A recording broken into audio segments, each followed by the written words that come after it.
Over the last several months, I've been wanting to get a different type of feeling from gaming.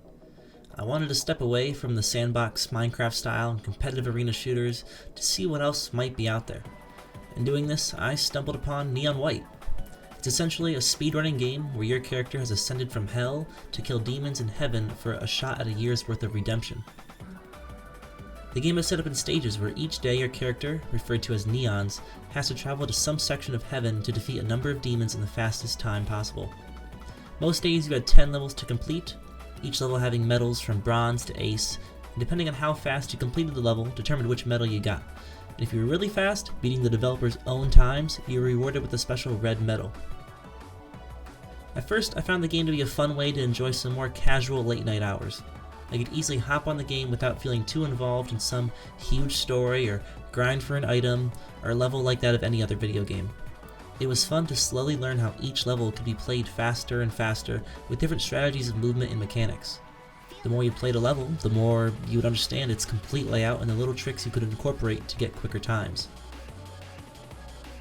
In the beginning, I was not a huge fan of the characters. The way they talked to each other just wasn't exactly my cup of tea. But I found that the more I got to know them through conversations and the actions each Neon took, I became more invested in the eventual outcome.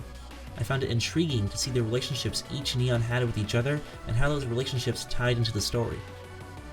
At that point, the game sort of evolved for me from a simple late-night speedrunning game to a still late-night but short story speedrunning driven game.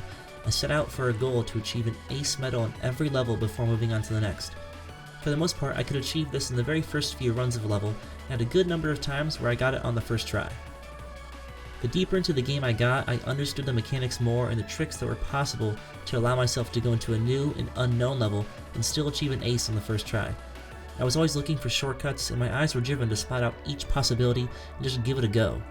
Occasionally there would be a level that took me a number of times to get the ace medal because I just couldn't figure out where in the world I could save a large chunk of time. But in the end, I ultimately did ace every level. It was a fun way to get short bursts of dopamine knowing that you did well, or at least the game made you think so. If you were really into the game and the speedrunning aspect that it has, then by attempting to maximize the level's layout to its fullest potential, you could beat the developer's times on every level, but I just didn't desire to spend that much time trying to achieve this. I was just happy to enjoy the game with the slight challenges it had and take comfort in a relatively light and easy game to play at the end of the day. What I learned from playing Neon White was that I didn't need some huge grind or project to keep me playing a video game. All I needed was some light-hearted fun. Don't get me wrong, I love a good challenge and grind from time to time, and those sorts of things won't be leaving my gaming sphere anytime soon. But having a variety in the games you play changes your perspective on what it means to have fun and simply enjoy a video game. There were no battle passes or microtransactions to clog my screen every second between levels. There was just me, a timer, and a short story on how to potentially save heaven. Neon White taught me a little bit about forgiveness. As Neons, we came to heaven to defeat demons based on our past actions that predisposed us to being good at killing. That we were all sinners in our own rights, but by slaying the demons for the believers, we could redeem ourselves of that in just some sort of way. For me, it was my relationship to the characters and the actions we all took that shifted the way I think about forgiveness in my own life. I can think of a number of personal occasions in the real world where someone has done something wrong to me, or I've done something wrong to someone else, or heck, even myself.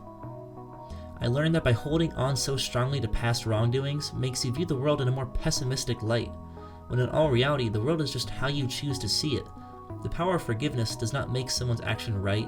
It allows you to let go of the burden of negative emotions, resentment, a feeling for revenge, and several others just like it. It's almost liberating to be okay knowing that what has happened has already happened. It can't be changed anymore. But what can still be changed is the future. So why let something from before determine where you want to be now and tomorrow? Why let it determine what you can and can't do? You can always at least put in the effort to reforge relationships with others, with yourself, and attempt to reclaim your life in some way through forgiveness. It might not always work, nor will it necessarily even be easy trying to do it, but I believe it is that thought and action of doing so that counts. That was simply my experience with Neon White. What was intended to be a fun little late-night speedrunning game turned into an introspective short story on the idea of forgiveness, and honestly, I wasn't expecting that. But sometimes it's the things you least expect that turn out to impact you the most. I personally find value in that, and hopefully you can too.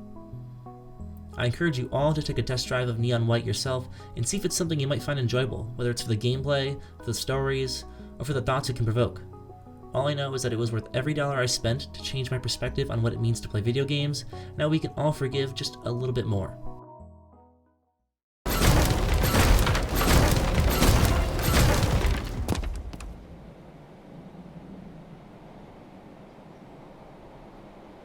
Bro, what? I'm an idiot. What the heck? What the heck? What the fuck?